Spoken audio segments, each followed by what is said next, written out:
A graça do Senhor seja aí sobre a sua vida. Amém? Então fique à vontade. Obrigado, pastor. Queridos, boa noite. Graça e paz. Coloque sobre os seus pés. Sou grato a Deus pela vida de vocês. Obrigado por ter vindo. Eu creio que nós iremos passar alguns minutos aqui que vai servir de muito crescimento para nós. Mas vamos cantar um corinho? Amém? Ao único que é digno de receber a honra e a glória, a força e o poder, ao Rei eterno e imortal, invisível, mas real, a Ele ministramos o louvor. Ao único que é digno de receber a honra e a glória, a força e o poder,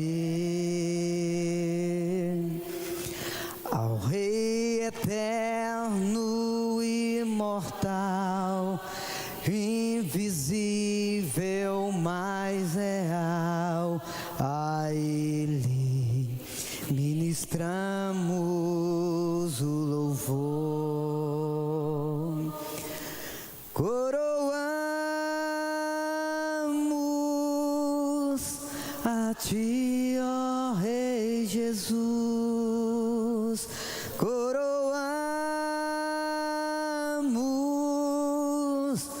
a Ti, ó Rei Jesus. Adoramos o Teu nome, nos rendemos aos Teus pés, consagramos todo o nosso ser a Ti. Coroamos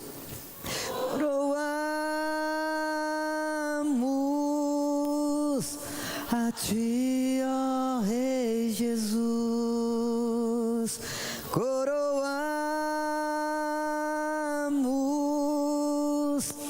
a Ti, ó Rei Jesus. Adoramos o Teu nome, nos rendemos aos Teus pés, consagramos todo o nosso ser a Ti.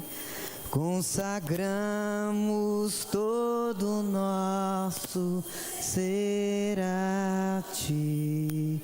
Você pode aplaudir ao Senhor? Aleluias. Podeis assentar. Sou muito grato a Deus por estar aqui mais uma vez. Sempre é honroso nós estarmos aqui para ministrar a palavra. Tem sido um privilégio, um presentão do Senhor para nossas vidas. E eu desde já agradeço a escola, o Instituto Teológico Shalom, a Igreja Shalom. Agradeço o pastor Brian, que é o coordenador da escola. Agradeço essa equipe da mídia, né, que está trabalhando para que tudo venha ser gravado, para você depois poder ouvir novamente. Meu amigo Alexandre, se você vê ele subindo aqui, tirando foto, eu creio que essas imagens serão úteis depois para a escola, para os alunos, tá bom? Queridos, nossa primeira imersão, 2023, ano passado nós trabalhamos algumas imersões aqui, alguns temas oportunos. Esses assuntos é para ajudar no crescimento dos alunos da teologia, né? Os alunos da capacitação teológica, os alunos do treinamento Destrinchando a Bíblia Kids, e enfim, para toda a igreja, porta aberta para todos. E o tema de hoje, eu faço sempre questão de ser o primeiro, porque ele mexe com a gente, né? A gente trabalha aqui o seminário do tabernáculo, o seminário escatológico, né? Apocalipse, uma coisa é trabalhar a escatologia, outra coisa é trabalhar o Apocalipse, né? O livro em si. Mas esse assunto de hoje sobre a Bíblia, entende o que lês, ele ajuda, ele nos desperta, ele nos tira da comodidade, e a nossa disposição de estar aqui, o nosso desejo de estar aqui, é convencer você, através do nosso bate-papo aqui, a ser mais ainda apaixonado pela Bíblia. É você sair daqui e dizer, não, eu vou ter que mudar mesmo, eu quero estudar mais, eu quero dedicar mais. Então o objetivo não é você desanimar de ser professor, não é você desanimar, difícil, não. O objetivo aqui é fazer com que você saia daqui apaixonado, amando mais ainda a palavra de Deus. Eu vou comprar livro, eu vou investir, porque a Bíblia é chique demais, Deus é chique demais. Esse é o nosso objetivo aqui, e eu profetizo isso sobre a vida de vocês, amém? Então nossa missão, entende o que lês, né? Eu vou usar como texto introdutório aqui, Salmo 119, versículo 18. Desvenda os meus olhos, para que eu veja as maravilhas da tua lei. Salmos de número 119, versículo 18. No lugar da palavra lei, nós vamos colocar palavra. Vamos ler comigo? 1, 2, 3 e... Desvenda os meus olhos, para que eu veja as maravilhas da tua palavra. Esse é o versículo que eu sempre gosto de usar, né? Desvenda os meus olhos, tira as escamas dos meus olhos. O que está atrapalhando é eu enxergar. Tira tudo, Senhor. Arranca as escamas, arranca a sujeira, para que eu possa compreender as maravilhas da tua palavra. Esse é o nosso desejo para que o Senhor faça em nossas vidas. É desvendar mesmo. O salmista, ele teve essa sensação de pedir ao Senhor para desvendar os olhos dele, para tirar aquilo que estava impedindo ele de enxergar a lei do Senhor, a palavra do Senhor, ok?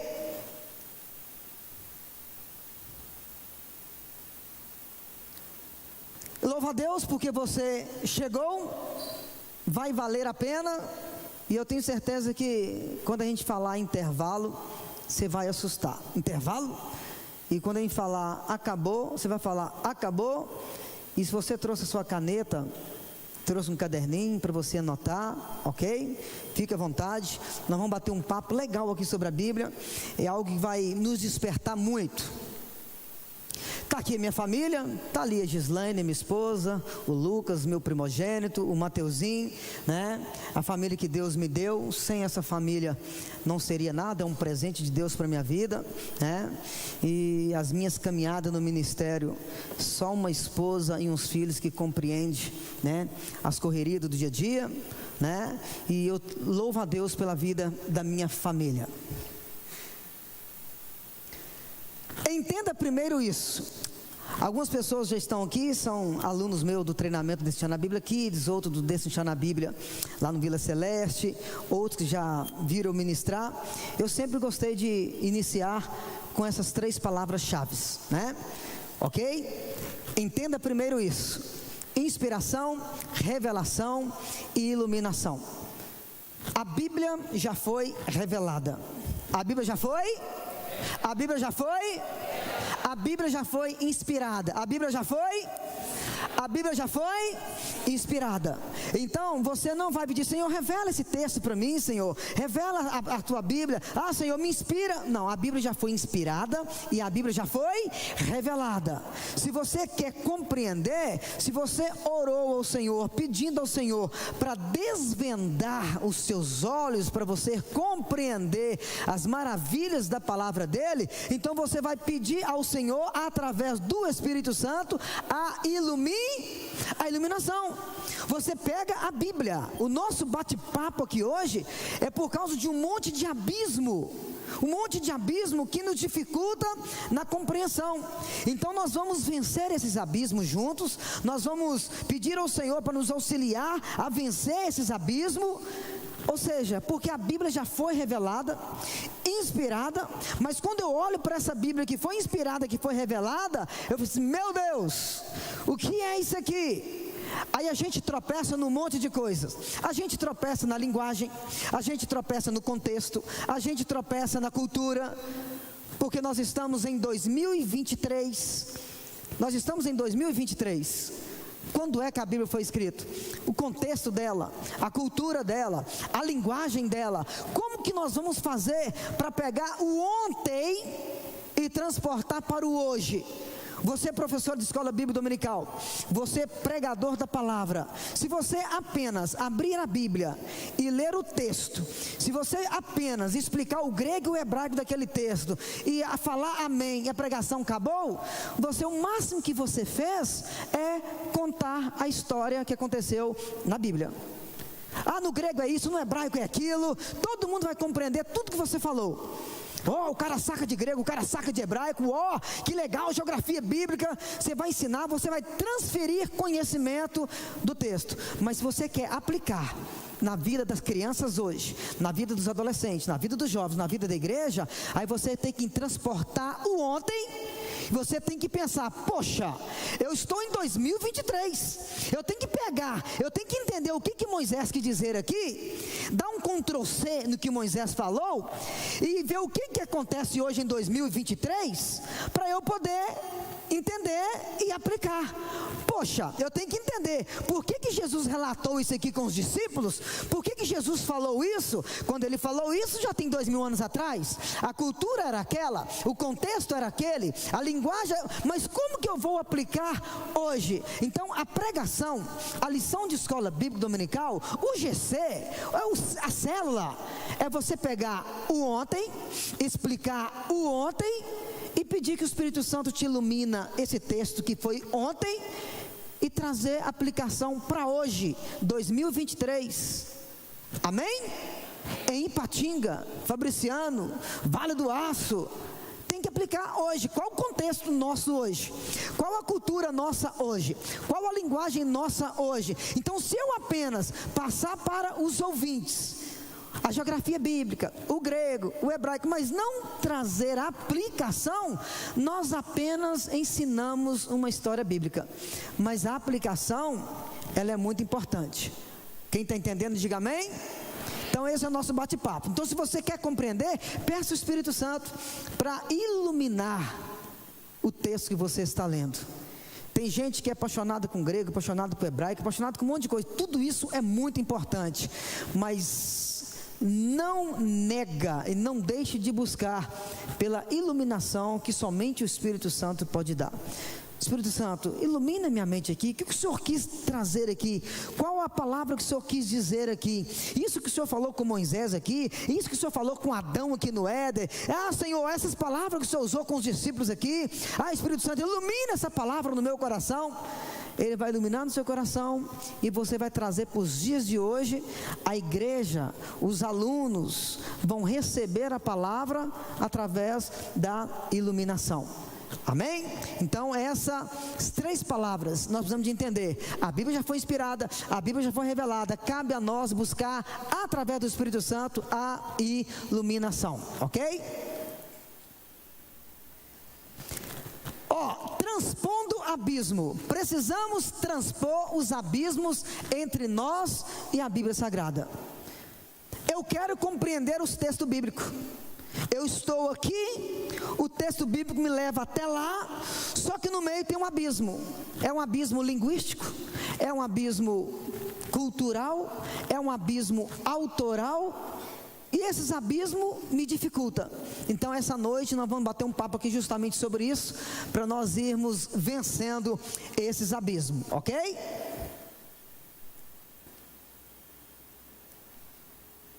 Esse também é um abismo.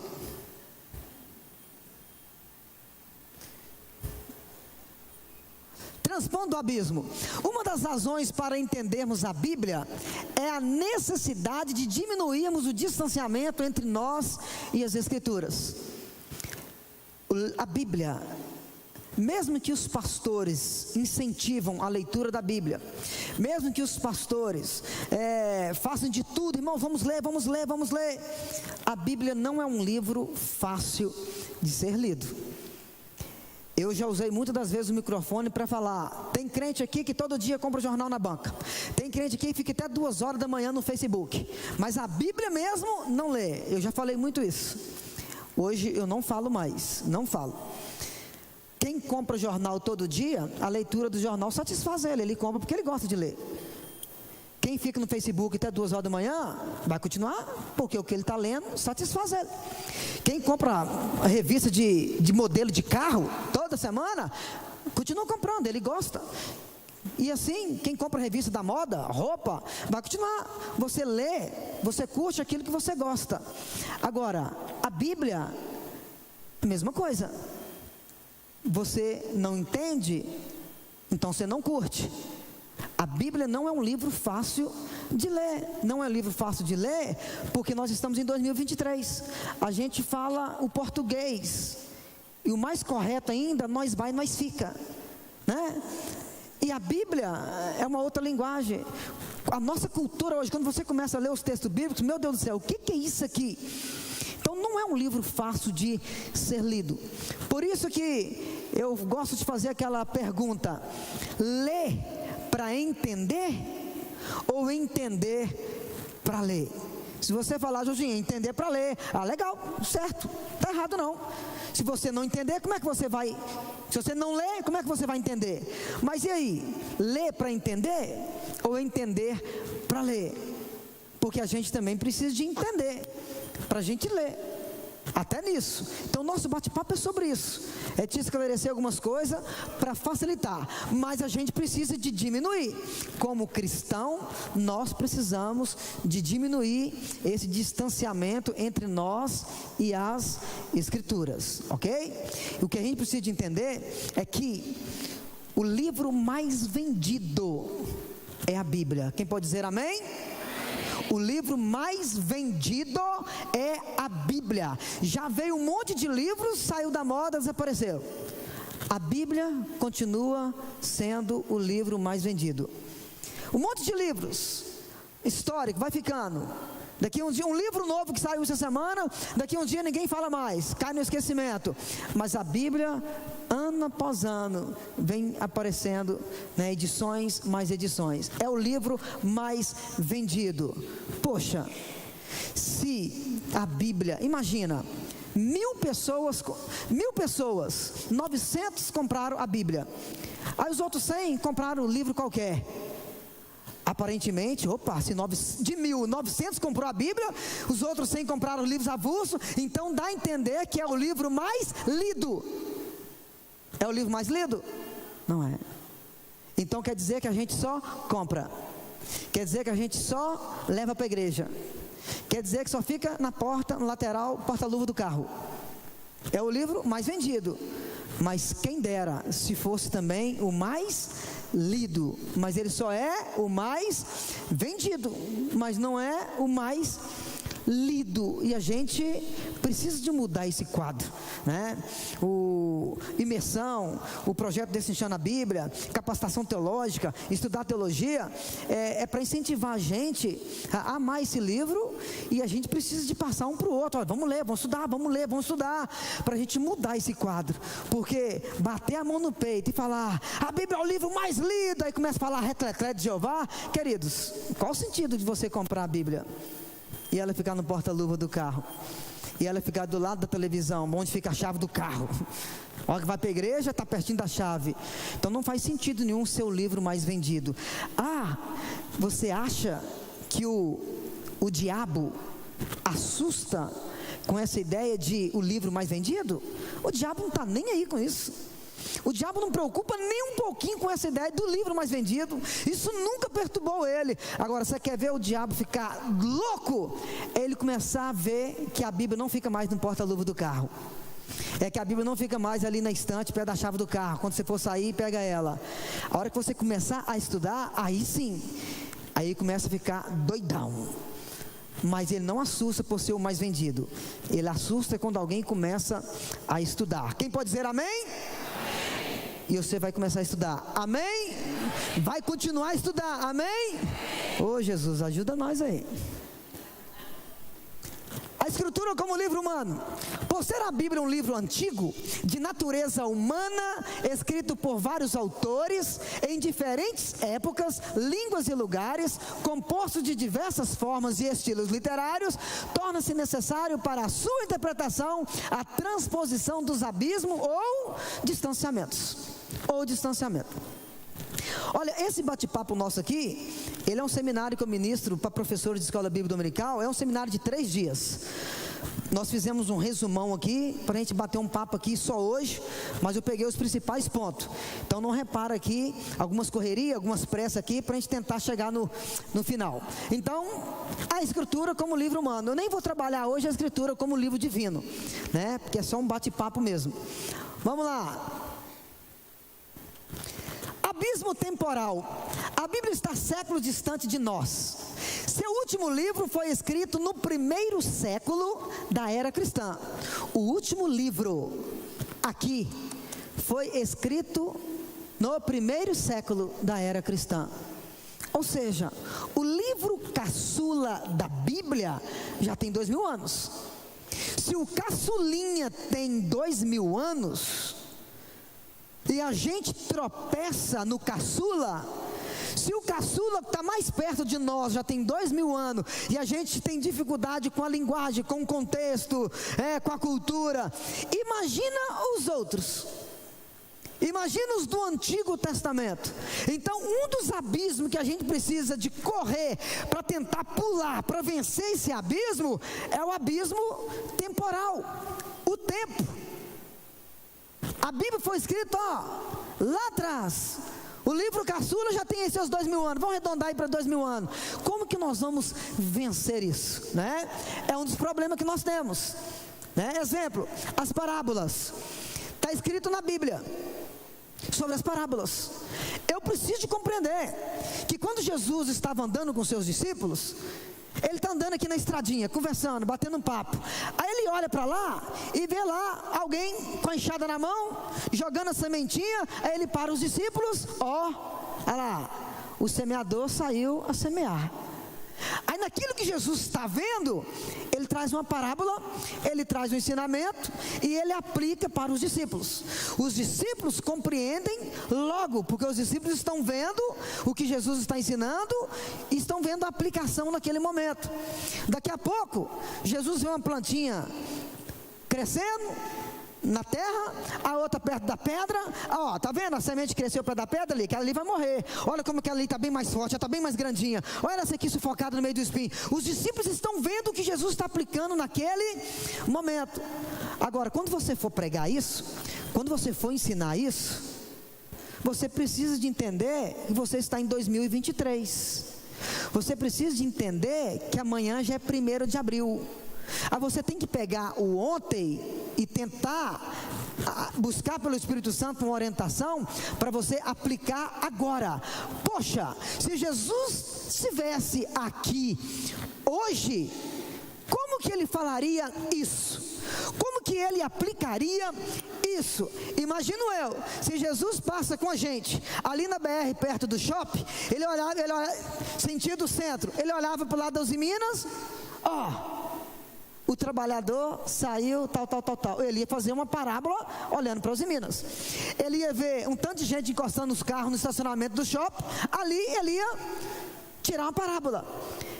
E ele com sede ou com fome ia entrar no shopping para fazer um lanchinho. Lá dentro do shopping, ele ia ver os movimentos lá. E ali ele ia virar para a sua igreja. Observe aquilo. E ia trazer uma aplicação se ele tivesse aqui hoje. É isso que eu quero que vocês entendam. O que Jesus está dizendo é porque ele estava vendo lá naquele momento. Eu não posso apenas trazer a história que aconteceu ontem. Eu preciso uma lição bem aplicada, um GC bem aplicado, uma célula bem aplicada, uma pregação bem aplicada, é através de uma aplicação. Qual aplicação? Hoje, 2023. Senão, não vai passar de um conteúdo histórico e teológico. Eu preciso de explicar o texto, né? Tem gente que já lê o texto bíblico e já começa nos mistérios. Aí não houve nenhuma explicação teológica, não houve nenhuma explicação contextual, não houve nada. Já parte também vazio. Qual é a melhor coisa? O texto que você lê, a lição que você está estudando, traz para o público o porquê daquilo. Olha, o contexto naquela época era assim, assim, assado, acontecia isso, tal, tal. Aí depois você aplica hoje, porque a aplicação ela vai encaixar.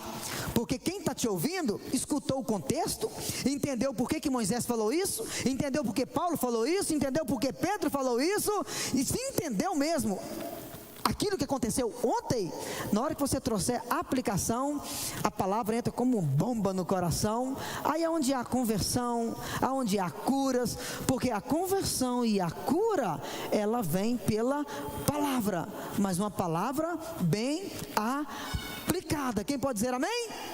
Amém. Ok? É isso que nós precisamos de entender. Então isso é a parábola, né?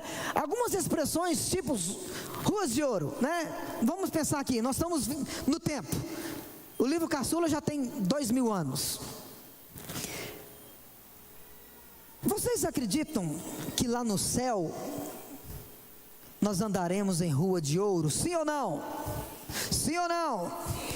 O ouro, ele é corruptível ou ele é incorruptível? Ele é o quê? Ele é incorruptível ou ele é corruptível? O ouro, ele é... Como vocês falaram que vai ter rua de ouro, agora está difícil você responder que é corruptível, né? Eu entendi a charada. Eu perguntei primeiro justamente por causa disso. Se eu pergunto primeiro, o ouro é corruptível ou incorruptível? Vocês têm que falar na hora, corruptível. Mas como eu perguntei primeiro se lá vai ter rua de ouro, você falou, vai ter rua de ouro. Agora, quando a segunda pergunta, vocês fizeram igual a Chiquinha.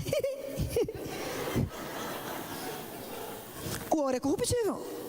Mas espera aí, Jorginho, se o ouro é corruptível, então lá no céu vai ter rua de ouro? Nós andaremos em rua de ouro? O ouro é corruptível, muito corruptível. Aí a gente precisa de entender isso. Quando você está lendo a Bíblia, pensa no tempo, quando é que foi escrito aquilo, por que usou aquela expressão? Quando o autor vai colocar lá no Apocalipse as ruas de ouro, né? O telão de ouro, o piso de ouro, o microfone de ouro, vocês de ouro, ai já é demais, né?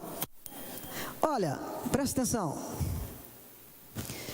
Quando João do Apocalipse teve aquela visão lá na ilha de Pátimo, que Jesus transportou ele lá para a glória, que ele viu aquele monte de coisa, e Jesus falava, anota aí, escreve isso aí. Quando ele via aquelas ruas, ele não tinha condição nenhuma de escrever o que ele estava vendo.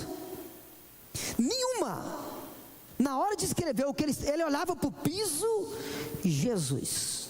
O que eu coloco aqui? Ele não sabia escrever. Por que ele não sabia escrever? Porque ele nunca viu coisa igual.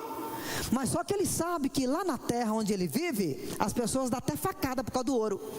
As pessoas dão até tiro por causa do ouro. Aí ele pensou assim, se lá o ladrãozinho está roubando um cordão de ouro, se lá o ladrãozinho está roubando uma pulseirinha de ouro, se lá está arrancando a orelha dos outros por causa de um brinquinho pequenininho de ouro, quando eu voltar lá e falar com eles que lá tudo é de ouro, eles vão ficar doidão na maionese. Vocês entendem por que ele usou a linguagem ruas de ouro? É porque ele não tinha expressões. Ele não sabia explicar o que é aquilo que ele estava vendo. Então, no tempo dele, que não é muito diferente de hoje também, nesse caso aí, ele usou a linguagem humana. Ele usou a linguagem que ele tinha. Porque mesmo se Jesus tivesse falado com ele, o material dessa rua aí é isso, isso, aquilo. Mesmo se Jesus tivesse falado com ele, se ele tivesse escrito, quem ouvisse ele depois não ia entender nada. Mas ele, o ouro, se eu falar com aquele povo que é o ouro, eles vão ficar doidos, vai ficar doido. E deixou o povo doido mesmo. Porque rua tudo de ouro, né? Muito diferente da rua da nossa cidade, né? Não tem buraco, é só ouro puro que tem brilhando. Então o povo vai ficar doido, vai ficar louco com esse negócio. Então João usou uma expressão dentro do tempo dele. E no tempo dele, ouro, muito valioso. Ele faz uso disso.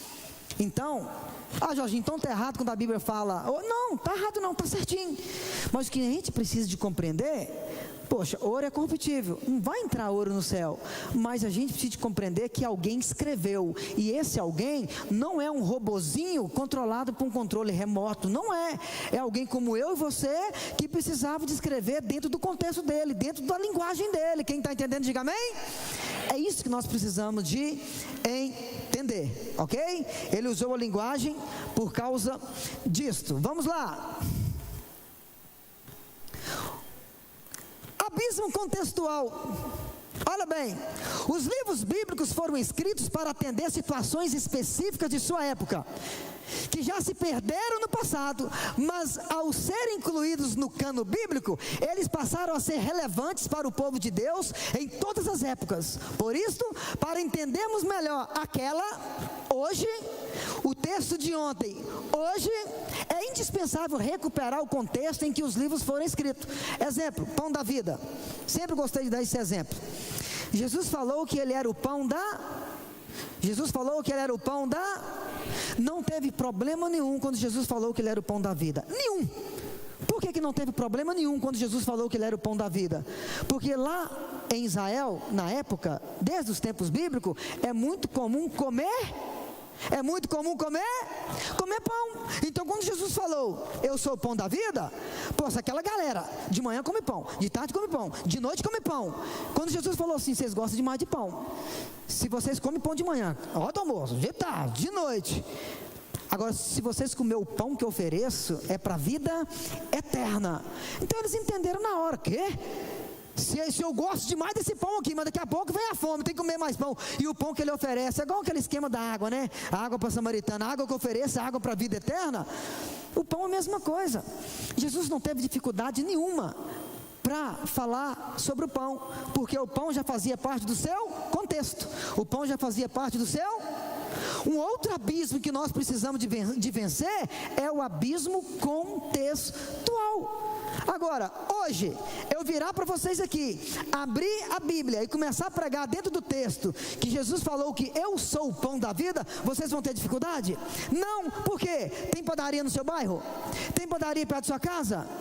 Você come pão? Você conhece pão? Na Santa Ceia, a gente não come pão? Hoje nós não temos dificuldade nenhuma. Há coisas que a gente não vai atropelar. Há coisas que a gente vai entender facilmente. Mas... vou contar uma história que eu sempre contei.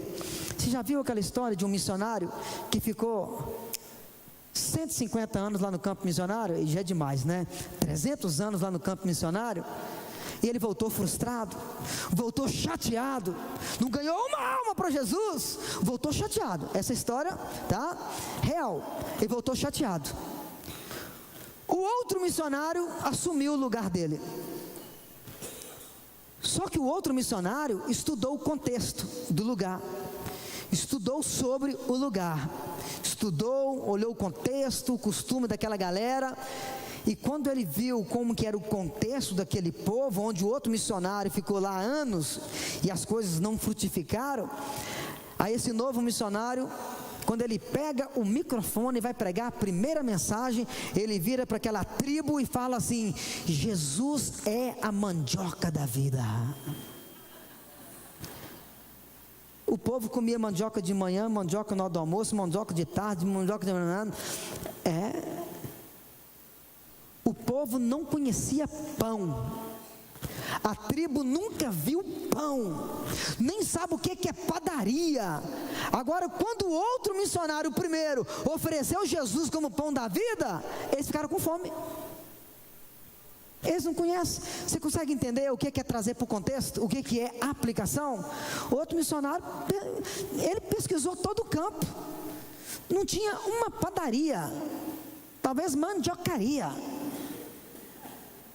Aí ele simplesmente, olha, eu vejo que vocês comem mandioca de manhã, de tarde, mas o Jesus que eu quero apresentar para vocês, ele é a mandioca da vida, vai saciar a fome de vocês para a vida eterna. E a obra cresceu. Você está entendendo o que é analisar o contexto? É mais ou menos assim. Se você não aplicar a realidade hoje, agora, do povo, é tipo assim, uma coisa é eu abrir a Bíblia aqui e pregar para você aqui. Outra coisa é eu abrir a Bíblia, o mesmo texto, e pregar lá na Rua do Buraco, e pregar lá debaixo da ponte. A mensagem aqui para vocês, mesmo que seja o mesmo texto, é uma, mas lá é outra realidade. Então eu tenho que saber aplicar o texto que eu estou lendo. Então, você que está pregando aqui na igreja, está ensinando aqui na igreja, você conhece o seu público. Agora, você vai pregar do mesmo estilo lá fora?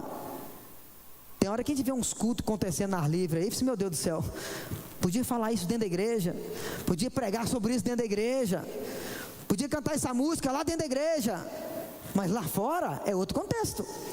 As letras das músicas que cantam aqui nem sempre é as mesmas para cantar lá na rua, lá na pracinha. A pregação que fala aqui, os retletlés de Jeová que acontece aqui, é escândalo lá fora. Então não seja esse santarrão de que mistério, que é isso. Não, a gente tem que conhecer o público. Senão, no ponto onde a gente quer trazer, a gente expulsa. A gente precisa de conhecer o nosso público. Quem está entendendo, diga amém. Amém. Então, Jesus é o pão da vida, né? O ourives, lá em Malaquias capítulo 3: farei com o meu povo o que o ourives faz com a prata. Leia esse versículo hoje e não aplicar para 2023, não tem valor nenhum. Malaquias capítulo 3, Deus olha para o povo dele, meirado com o povo dele, e diz: vou fazer com o meu povo. Imagina, Deus olha para o ourives. O ourives é aquele que coloca a prata no fogo, né? Faz cordão, pulseira, um tanto de objetos de prata que eles têm todo. Imagina, Deus está olhando para o ourives. Aí Deus está analisando o ourives trabalhar.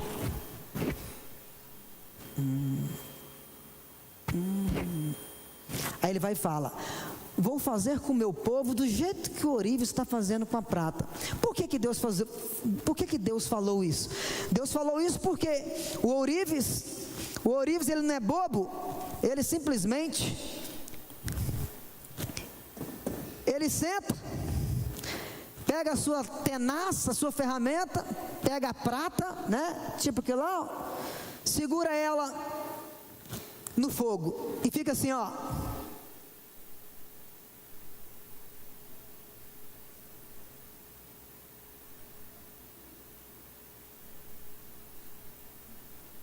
O tempo todo, silêncio, sem mexer. Porque se ele tirar a prata antes do tempo, problema. Se ele tirar a prata depois do tempo, também problema. Então, quando é que o ourives tira a prata do fogo? O tempo todo, sem piscar. É porque o fogo vai tirando as escórias, a sujeira do objeto. Vai tirando. Mas ele tem que ficar atento, porque se passar do ponto, ele perde o material.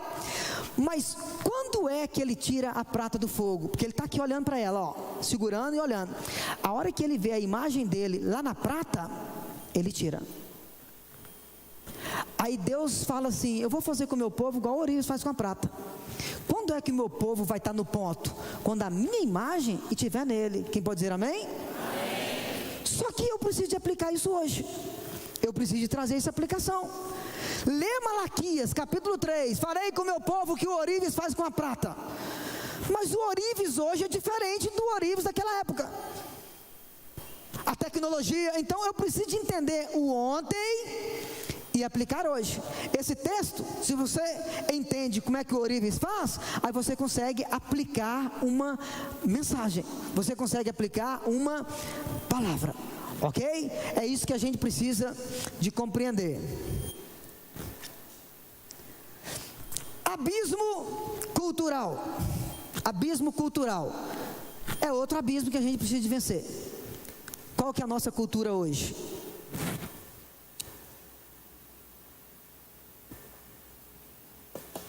Qual que é a nossa cultura?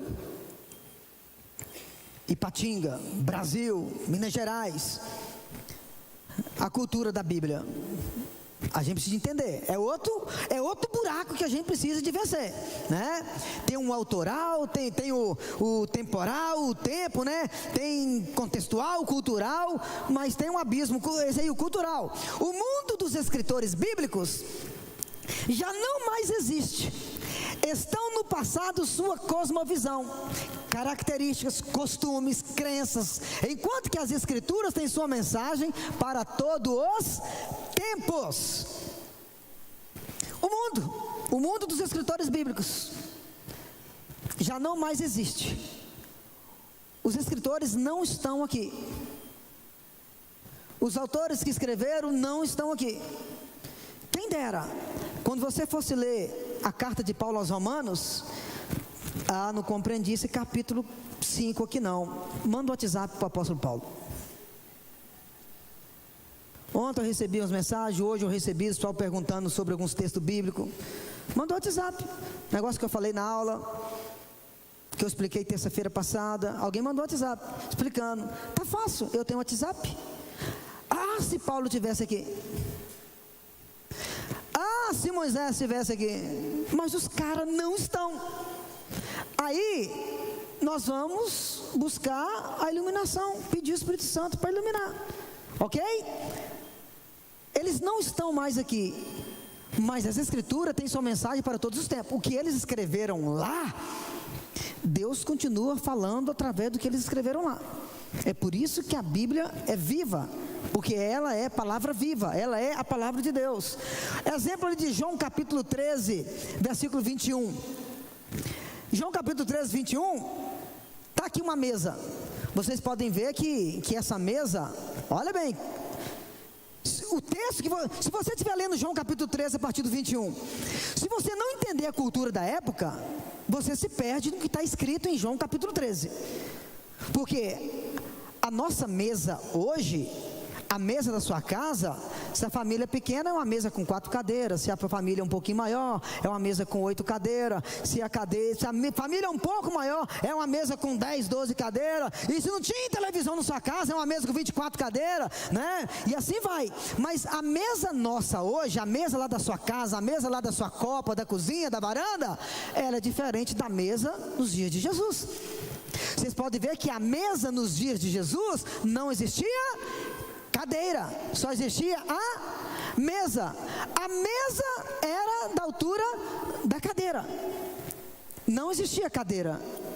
A mesa era da altura da cadeira. Então, se vocês observar, olha como que eles alimentavam. E era muito comum na cultura daqueles dias a mesa ser em formato U. Formato o quê? U, né? Assim, assim e assim. Para o servo estar indo lá e colocando mais refeição para os convidados. Mas a mesa era nesse formato. Se você reparar lá em João capítulo 13, 21, Jesus falou assim: alguém que está aqui vai me trair. Alguém que está aqui vai me trair. Aí os discípulos ficaram loucos, ficaram doidão. Os 12 estavam lá com Jesus. E Jesus falou que alguém aqui vai me trair. Aí imagina bem, cada um num lugar. Fazia parte da cultura posição de assento, posição de importância. Primeiro lugar, segundo, terceiro, quarto, quinto, sexto, 10º. Existia posição de importância. E quando Jesus falou que alguém vai me trair, se você reparar no capítulo 13 de João, a partir do versículo 21, você vai ver que os discípulos começaram a olhar para o outro. Aí você vai ver que nesse mesmo contexto, Pedro está perguntando para João: João, pergunta para ele aí, quem é que vai trair? Espera aí, eles estão numa mesma reunião, eles estão numa mesma mesa, mas você vai ver no texto que Pedro está perguntando para João: João, pergunta para ele aí, quem é o cara que vai trair? Aí nesse mesmo contexto, João está reclinado no peito de Jesus, e Pedro pergunta: Senhor, baixinho, só para Jesus, quem é que vai te trair? Aí Jesus volta para o ouvido de João: presta atenção no que eu vou fazer, é o cara que eu der um pedaço de pão para ele. O que nós entendemos aqui? Por que Pedro está perguntando para João? João, pergunta para ele. Imagina João sentado numa posição aqui na mesa. Desculpa, Pedro está sentado aqui na mesa, em uma das posições, E João está lá do outro lado da mesa. Do lado de Jesus. Se Pedro estivesse perto de Jesus, ele perguntaria a Jesus. Mas ele pede para João perguntar, porque João existia lugares de importância. E a Bíblia não fala que Jesus pegou um pedaço de pão. Judas, não. Os 3 principais lugares é o convidado de honra. Estava lá Jesus, estava lá João, porque a Bíblia fala que se ele reclinava no peito de Jesus, é porque João estava em um dos principais lugares. E ele simplesmente entrega para Judas. Judas também teve a oportunidade da vida dele de sentar do lado de Jesus. Mas Pedro estava lá do outro lado da mesa. Pergunta para ele aí, posições de assento. Tinha posições de assento. Aí você vai entender, não sei se eu coloquei aqui, está lá. Você vai entender que lá em Mateus capítulo 20, 21, a esposa de Zebedeu, a mãe de Tiago e João, ela virou para Jesus e falou assim: Senhor, que um filho meu assenta à tua direita e o outro à esquerda. Por que aquela mulher falou aquilo? É tanto que quando ela falou isso, deu um B.O. Deu um B.O. com os outros discípulos. Ah, bonitona, gostosona, hein? Pregou aqui para você, é só seu filho, né? Ah, aqui, ó. Olha lá, da ideia dela. Não. Deu um problemão naquele negócio lá. Porque achou que ela estava para frente, já entrando na frente, preocupada com os filhos dela. Olha lá, bonitona. Ela falou: Senhor, que um filho meu assenta à tua direita e o outro à tua. É porque ela já tinha uma ideia de importância de lugar, porque fazia parte da cultura. Então é bom que nós entendamos isso. Agora imagina, você pega esse texto, tudo que está acontecendo ali em João 13, 21, né? É um João reclinado no peito, é um Judas recebendo um pão, é um Pedro pergunta para ele aí quem é. Poxa, esse cara está na mesma mesa, né? É tipo assim, você está sentado lá na beirada da mesa e fala assim: passa a coca aí, passa um pedaço de pizza aí, né? Você que está perto aí da pizza, numa mesa grande. É isso que está acontecendo ali no texto. Pergunta para ele aí, João, quem é? É tipo assim, você está perto. Aí você faz a aplicação que você quiser, quando você estiver ministrando, né? Qual lugar da mesa que você está sentado? Aqui nessa noite, por exemplo, no mundo espiritual, existe uma mesa. Qual lugar que você está? Na mesa que reclina no peito de Jesus? No lugar já pensando em trair Jesus? Ou igual o Pedrão, está dentro mas está fora? Pergunta para ele aí. Aí você faz a aplicação que você quiser. Lucas 7,36. Lucas 7,36 é a mulher que chegou por trás e ungiu os pés de... Gente, olha para cá, por favor. Se você não entender a cultura de lá, como que você vai entender que a mulher chegou por trás dos pés de Jesus? Jesus não estava na mesa alimentando com os discípulos? Amém? Poxa, se você achar que a mesa era igual a da sua casa, então Jesus está sentado na mesa igual a nossa, os pés dele estão debaixo da... olhando para a nossa cultura. Se a gente lê o texto sem transportar ele para os dias de hoje, se complica, porque a Bíblia fala que a mulher chegou por trás e ungiu os seus pés. Gente, se você não entender que existia esse modelo de mesa, então Jesus está sentado na mesa igual da sua casa, os pés dele estão para frente, debaixo da mesa, os pés dos outros discípulos também estão lá, debaixo da mesa, fedendo cocô, cheio de sujeira. E como que a mulher vai entrar debaixo da mesa? E mesmo se ela entrasse, se você entrar no Google, digita lá, a mulher chegou e ungiu os pés de Jesus, você vai ver um tanto de imagem lá, a mulher debaixo da mesa. Poxa, como é que coloca a mulher debaixo da mesa? Porque a Bíblia está falando que ela chegou e foi por trás. Aí você toma cuidado para você não colocar a imagem que está fora do contexto. Mas a Bíblia fala que ela chegou por trás. É por trás. Olha aqui. Faz mais sentido? Amém? Jesus está sentado, está alimentando, e ela chegou por trás e ungiu os pés de Jesus. Isso se torna muito fácil quando você conhece a cultura daqueles dias. Claro que tem um monte de cultura, mas nesse caso o exemplo dessa mesa. Então, se alguém falar assim, poxa, mas como é que essa mulher chegou por trás? Se Jesus estava sentado na mesa, será que Jesus tinha um pé para trás? Não. Aí é um dos abismos. Quando você vai vencendo esses abismos, sabe, isso vai te auxiliando. Agora eu quero profetizar sobre a vida de vocês. Para de comprar pizza todo dia, compra livro, vai estudar.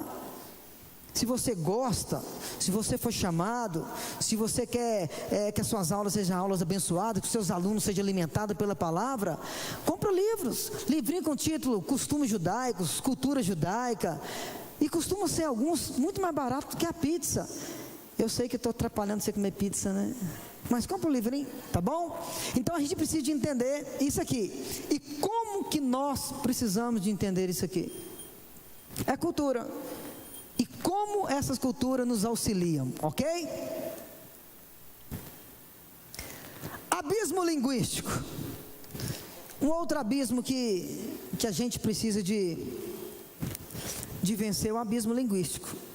A gente fala nós vai, nós fica. A Bíblia foi escrita no hebraico, a Bíblia foi escrita no grego, algumas partes no aramaico.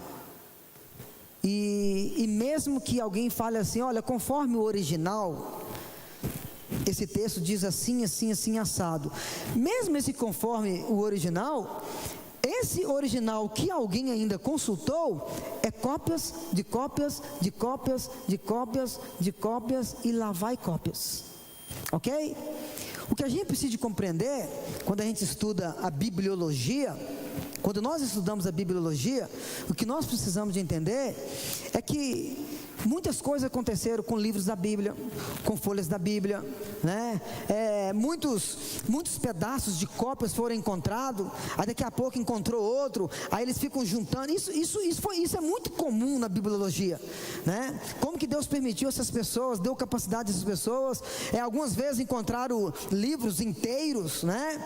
E muitas das vezes pedaços de cópias, e as pessoas tentando juntar uma cópia para outra. Aí imagina, só um exemplo bem simples, achou uma cópia, achou, opa, parece que isso aqui encaixa, aí só que faltou um pedacinho aqui no meio, aí vai que ali as pessoas conversando numa mesa redonda, tal, e não, essa palavra encaixa aqui. Isso também aconteceu. É por isso que você acha alguns manuscritos trazendo uma versão, outro trazendo outra versão, arqueólogos encontrando um monte de coisa. Isso é muito comum, mas Deus permitiu com que a palavra mantesse viva até os dias de hoje.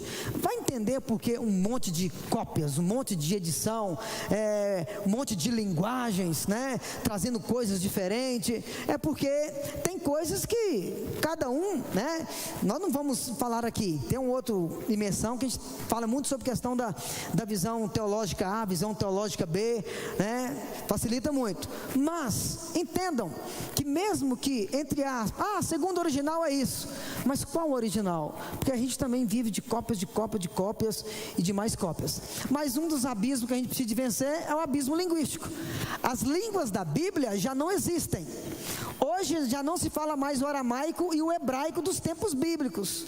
Mesmo nos países onde a Bíblia foi escrita, os leitores devem levar em conta essas particularidades, conhecendo não só as línguas originais, mas a maneira de pensar e de se expressar desse povo no contexto em que viviam. É claro que nem todos vão ser apaixonados pelo hebraico, nem todos vão ser apaixonados pelo grego, e muitas das vezes não precisa de você também. Se você quer estudar, é muito bom, te ajuda demais, mas se você não tem dom para isso, acha que não vai conseguir, mas tem muitos materiais que já traz para você, já tudo mastigado, né? Olha, essa palavra no hebraico quer dizer isso, está escrito isso no português.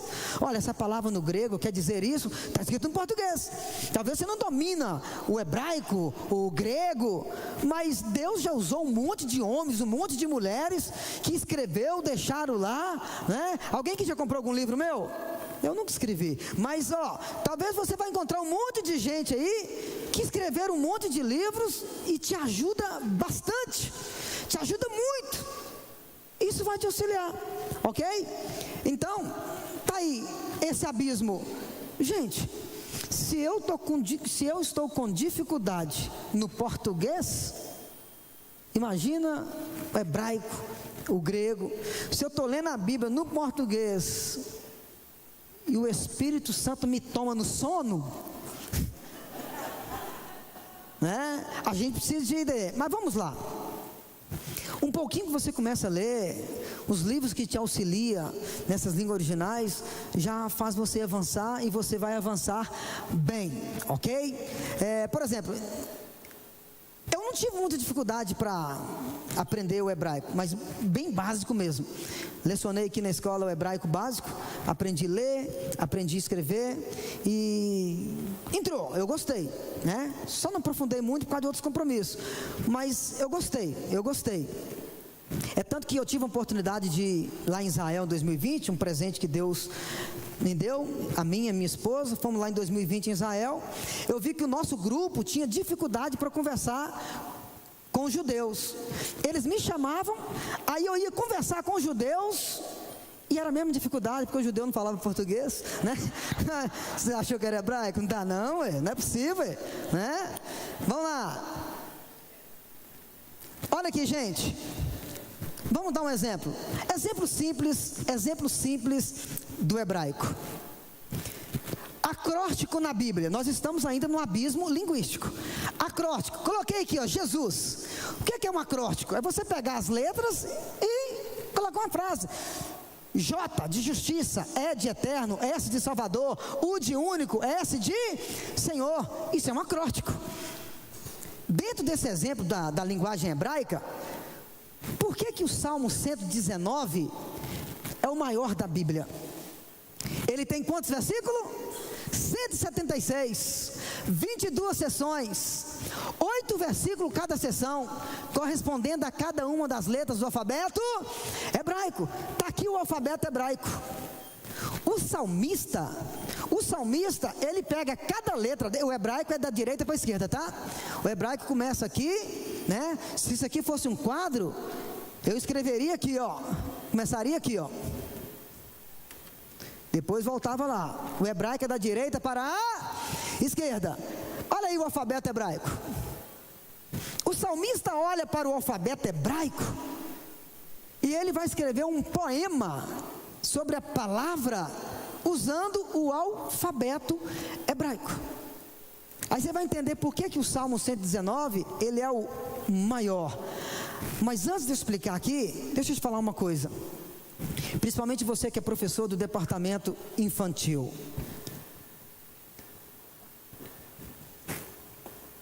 Você que é pai, você que é mãe. Não use o Salmo 119 para colocar seu filho de castigo. Tem pai e tem mãe que fala assim, ó, se você aprontar de novo, eu vou te colocar para ler o Salmo 119 todo. A criança cresce tendo ódio de qual salmo? Porque ele acha que tem um capeta ali dentro. O professor de escola dominical faz a mesma coisa. Ó, vou deixar você no cantinho ali no Salmo 119 todo. Gente, isso é muito sério, não brinca com isso.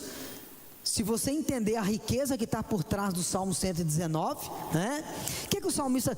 Se você abrir a sua Bíblia aí no Salmo 119, eu não sei se todos aqui têm essa Bíblia no formato que eu vou falar, mas a maioria é. Você pode ver que o Salmo 119, no versículo 1, ou está escrito uma palavra assim, Aleph, ou tem uma letrinha igual essa aqui, ó. Ok? Tranquilo? Ou está escrito a palavra Aleph, ou tem uma letrinha igual aquela primeira lá, ó. Aquela primeira à direita lá, ó. Aquela primeira. No versículo 1 do Salmo 119. Amém aí? Estão identificando aí? Eu imagino que a maioria das Bíblias está assim. Dá uma olhada aí na sua Bíblia. Olha o Salmo 119. Aonde está escrito Aleph, ou está aquela letrinha, que é a primeira letra do alfabeto hebraico, tem uma seção de 8 versículos. Aí lá no versículo 9, é a outra letrinha, Beit. A sua Bíblia está assim? Alguém pode compartilhar comigo? Ok? Então começa o primeiro versículo, 8 versículos. No 9 já está escrito a segunda letrinha aqui, ó. Ou a sua Bíblia tem a segunda letrinha lá em cima, ou está escrito Beit. 9, aí tem o versículo 9, 10, 11, 12, 13, 14, 15, 16, mais 8 versículos. No versículo 17, ou está escrito, né, Gimel, ou está aquela terceira letrinha, ok aí? Compartilha comigo, ok? O que o salmista fez? Ele fez um acróstico com o alfabeto hebraico. Simplesmente, ele pegou essas... Por quê? Por que o Salmo 119 tem 176 versículos? Olha aqui, olha aqui, olha aqui. O alfabeto hebraico tem 22 letras. 22 letras vezes 8 versículos, porque cada seção aí tem quantos versículos? 8. 22 vezes 8, 176. Agora, você vai usar o Salmo 119, que é uma riqueza, para colocar um menino de castigo? Ok? Faz isso não. Então é isso que o salmista fez.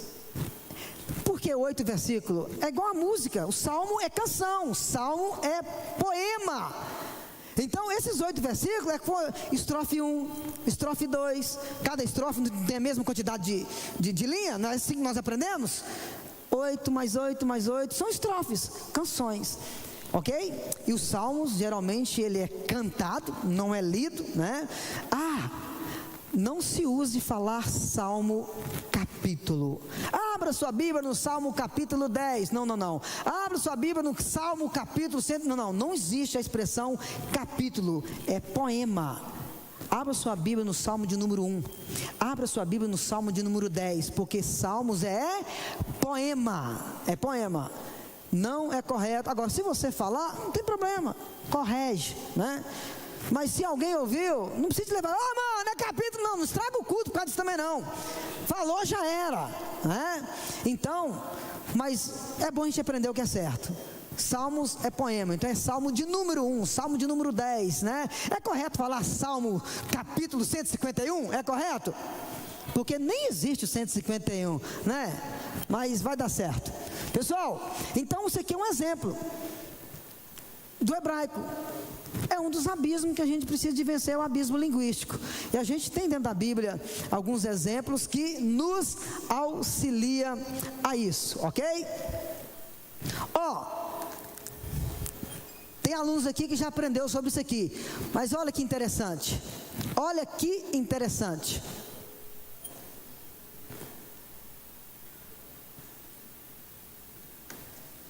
Está aqui o alfabeto hebraico. Se você analisar esse alfabeto, você vai ver o que Deus fez com a vida de Abrão e Abraão. Antes era Abrão e depois se tornou Abraão.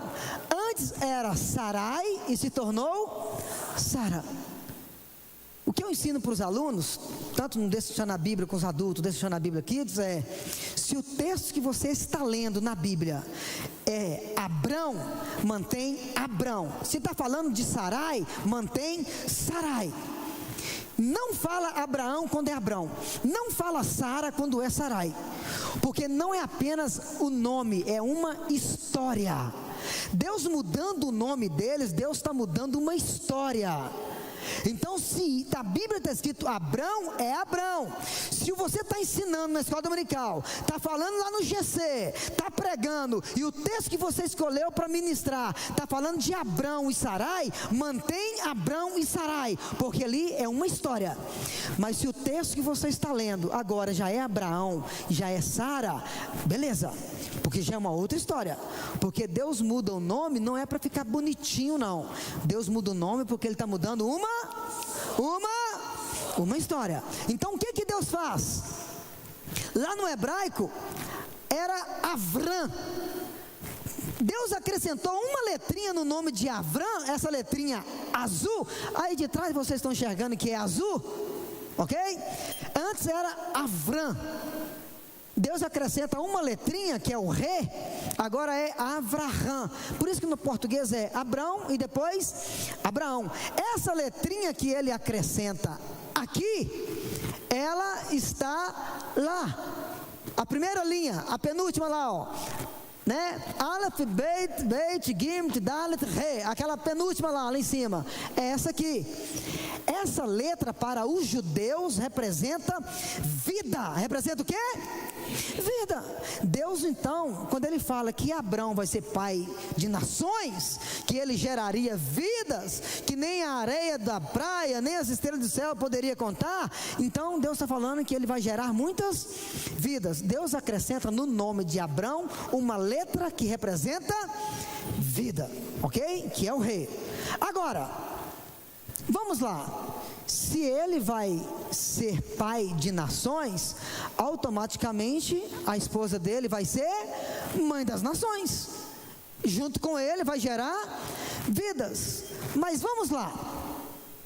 A palavra Sara significa princesa. Sara significa o quê? Princesa. Mas antes de ser Sara, era Sarai. Aquela letrinha vermelha lá, está escrito ali Sarai. Aquela letrinha, se vocês olharem aqui no alfabeto hebraico, aqui ela está na segunda linha no meio, Yud. Se vocês observar o alfabeto hebraico, ela é a menor letra do alfabeto hebraico. Ela é a menor letra do alfabeto hebraico. Mas daqui a pouco vocês vão entender sobre essa importância de entender, mesmo ela sendo a menor. Essa letrinha, o Yud, ela representa para os judeus pronome de posse. Representa o quê? Pronome de posse. Pronome de posse. Então, o que é pronome de posse? Esta água é minha. Esta Bíblia é minha. Esse teclado é meu. Essa cadeira é minha. Pronome de posse. Meu, minha, meus, minha. Isso é pronome de posse. Então, se Sara é princesa, então Sar, se traduzir aquelas letras do hebraico para o português, transliterar, vai ser o S, o A e o R. Sar, repete comigo, Sar é príncipe. Sara, princesa. Sar é príncipe. E Sarai, minha princesa, porque aquela letrinha vermelha representa pronome de posse. Todas as vezes que Abrão falava assim, ei Sarai, ele está dizendo, minha princesa. Mas quando Deus acrescenta uma letrinha em Abrão, para fazer virar Abraão, porque ele vai gerar a vida, ele tira aquela letrinha do nome de Sarai, porque agora Sarai não vai ser apenas princesa de Abrão, ela vai ser princesa de toda a nação. Aí Deus tira aquela letrinha e acrescenta no nome dela a mesma letra que colocou no nome de Abraão, porque ela também vai gerar vida, os dois. É por isso que quando você vê alguém com o nome de Sara, né, alguma criança, o adulto que está com o nome de Sara, e Sara termina com H, às vezes alguém fala assim, ah lá, colocou H no final só para boizar. Não, o nome correto de Sara termina com H, porque essa letra aqui, ela transliterada no português é o H mesmo, ok? Sara. Então olha o que Deus faz, mudou o nome, muda a história. Então, por favor, se o texto que você está lendo para ministrar é Abrão e Sarai, não fala Abraão, não fala Sara, porque aquele texto é uma história. Agora, se o texto que você está lendo é Abraão e Sara, mantenha Abraão e Sara, porque ali é uma outra história. Gente, isso faz toda a diferença, mesmo que você acha que não faz, e quem está ouvindo faz diferença, mas Deus sabe. Antes você não sabia, agora você está lascado, você sabe. Ok? Lembre disso. Então, é um dos abismos. São alguns exemplos da linguagem que está muito além da nossa linguagem. É um abismo linguístico. A gente não trabalha com hebraico, a gente não trabalha com grego, a gente está no nós vai, nós fica mesmo, e tudo isso vai passando batido, né? Eu participei de um casamento uma vez, eu sempre lembro disso, que o pastor, ao fazer o casamento, ele falou assim, está lá o noivo, a igreja lotada, e ele ministrando falou assim, olha, quando Deus quer abençoar o casal, ele muda até o nome. Antes era Sarai, agora é Sara. Antes era Abrão, agora é Abraão. Ele até falou a expressão assim, olha, Sarai, esquisito, né? Aí Sara, bem mais bonita. Eu pensei assim, nada a ver. Porque se antes fosse Sara e Deus tivesse mudado para Sarai, eu tenho certeza que ele faria o casamento assim. Antes era Sara, esquisito, né? Mas agora é Sarai. Não ia fazer muita diferença.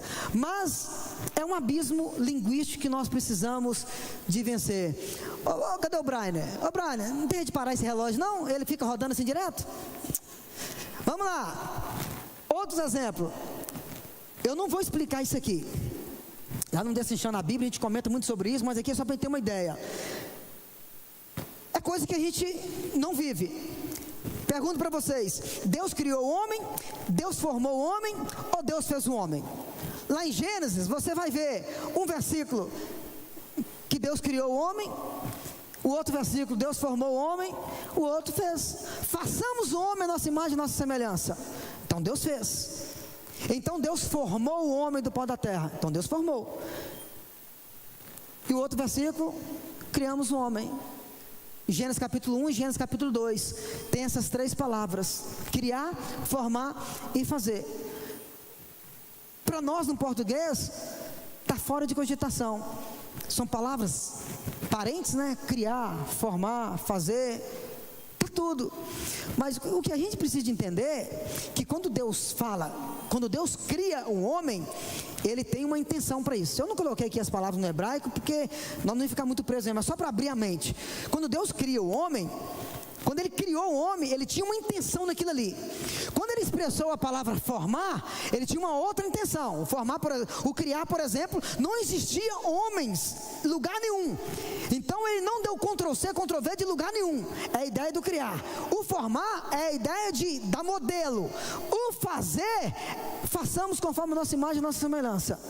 Então, para cada verbo desse, Deus tem uma reação.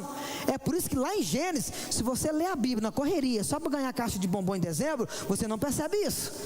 Mas se você ler a Bíblia com cuidado, você vai ver que Deus formou, que Deus fez, que Deus criou o homem. Como que Deus usa, como que Deus cria? Depois Ele forma, depois Ele faz. É bom nós entendermos isso. Mas voltando, é um abismo que a gente atropela nele. É meio fora de cogitação para nós. Isaías 45, se eu não me engano, 45, 18. O único versículo, se eu não me engano, é Isaías 45, 18. O único versículo diz assim: então o Deus que criou a terra, que formou o céu, que a fez, que a estabeleceu. Está todos esses versículos lá no mesmo versículo de Isaías. Porque a ideia, quando Deus fala criar, é uma intenção, o formar é uma outra intenção, o fazer é uma outra intenção, e o estabelecer é uma outra intenção que ele fala lá em Isaías 45. Então, esse é um dos exemplos. Outra coisa que às vezes as pessoas não compreendem: Deus, Ele arrepende de alguma coisa? Sim ou não? Sim ou não? Deus arrepende, sim ou não? A Bíblia fala que Deus arrependeu de alguma coisa? Mas a mesma Bíblia fala que Deus não é homem para que se... o que é? Peraí, a mesma Bíblia que fala que Deus arrependeu de ter feito homem, é a mesma Bíblia que fala que Ele não é Deus. E aí? Eu preciso de olhar para a Bíblia, a linguagem que está lá no original, eu preciso de entender por que o autor colocou aquilo ali. Então Deus arrependeu de ter feito o homem. Gente, vamos lá. Você compra um carro, aí amanhã o carro dá problema. O que você... Nossa, arrependi de ter comprado esse carro. Se você soubesse que aquele carro ia dar aquele problema, você compraria? Não. Arrependi de ter comprado essa casa aqui nesse bairro. Se você soubesse do que ia acontecer, você compraria? Agora, Deus, Ele já sabia antes de criar o homem que o homem aprontaria. Deus não é pego de surpresa. Só arrepende quem é pego de surpresa. Deus já sabia de tudo. Só que a gente precisa de entender, quando o autor ele expressa, Deus arrependeu de ter feito homem, o autor precisava de colocar ali uma linguagem humana. O escritor precisava de colocar ali uma linguagem compreensível. Ele não sabia escrever o sentimento de Deus quando o homem estava fazendo as besteiras. Só que a palavra arrependeu faz parte de uma linguagem do dia a dia. A palavra arrependeu faz parte de uma linguagem humana. Quando ele coloca ali que Deus arrependeu de ter feito homem, é o máximo que ele conseguiu ali para expressar o sentimento sentimento de Deus. Mas uma coisa é certa: Deus arrepender, Ele sabe todas as coisas. Se Deus soubesse que o homem fazer isso, Ele não teria. Não, Ele sabia. A gente precisa de compreender a linguagem que o escritor coloca ali, porque Deus, Ele não usou robozinho, controle remoto, para escrever linguagem celestial, não. Os homens foram inspirados e cada um escreveu dentro de sua linguagem.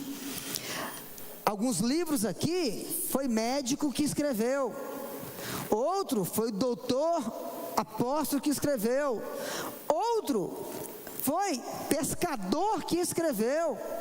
E a gente precisa muito de compreender isso. Então, essa ideia de arrepender tem a ver com um abismo linguístico. Aquela palavra que colocou ali, o que realmente quis dizer? Lá remete-nos a um sentimento de Deus. Para nós concluirmos aqui, para o nosso intervalo, a palavra maná, né? É muito comum a gente usar, vai descer um maná aqui nessa noite. Daqui a pouco você chega amanhã, segunda, o culto gostoso no domingo, aí na segunda-feira lá no rapaz, mas caiu o maná ontem no culto lá. É muito comum a gente usar essa expressão maná, porque remete o povo lá no deserto, né?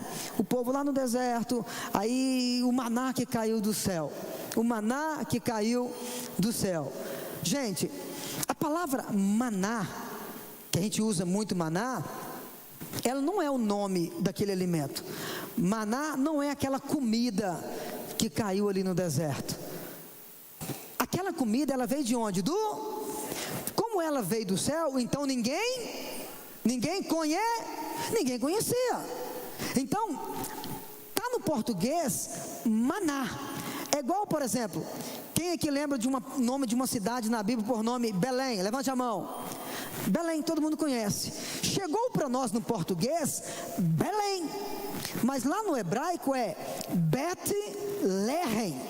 Bet é casa, Lehem é padaria. A igreja Shalom tem uma casa de recuperação, Bet Shalom. Bet é casa, Shalom é paz. Então Bet Shalom é casa de paz. Bet-Lehem, casa de pão. Aí chegou no português, Bet-Lehem, é a mesma coisa de brincar de telefone sem fio, né? Fala no ouvido de um, quando chega aqui, Bet-Lehem, chegou aqui Belém. Jerusalém, chegou no português, Jerusalém. Mas vamos lá, lá no hebraico é Yerushalayim. Ir, no hebraico é cidade. Shalom é paz. Ir mais Shalom formou Yerushalayim, que no português, Jerusalém, que significa cidade da paz. A mesma coisa com maná. Chegou no português a expressão maná, mas lá no hebraico é manha. Sabe o que é isso? É uma pergunta. Não é o nome de uma comida, é uma pergunta. Quando aquele alimento foi caindo, o povo começou: o que é isso? O que é isso? Ali Dani, o que é isso? O que é isso? Eles estavam perguntando: o que é isto? Mas como ficou registrado lá o que é isto, chegou para nós maná. É errado? Não tem problema não, pode continuar pregando, vai descer o maná mesmo, eu profetizo esse maná aqui essa noite. Mas é bom nós entendermos que maná não é o nome daquele alimento. Maná é o quê? Uma pergunta, que no português é o que é isto. Mas quando chega no português, é mais ou menos isso que nós observamos, ok?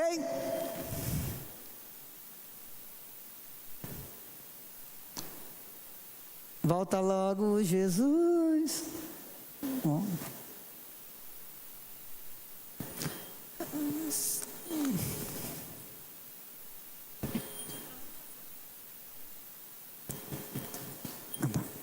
A Dani está dizendo aqui que não precisa fazer fila. Lá embaixo, a mesa está lá, nós vamos sair para o intervalo. Fique esperto que a mesa tem posição de lugares. Aí, pessoal, vamos descer para o intervalo. E logo após, ok? Logo que você escutar o sino é Jesus tocando seu coração para subir. Nós vamos dar início aqui. Tranquilo? Fique à vontade. Vai lá para você tomar um cafezinho e deixa Deus te usar.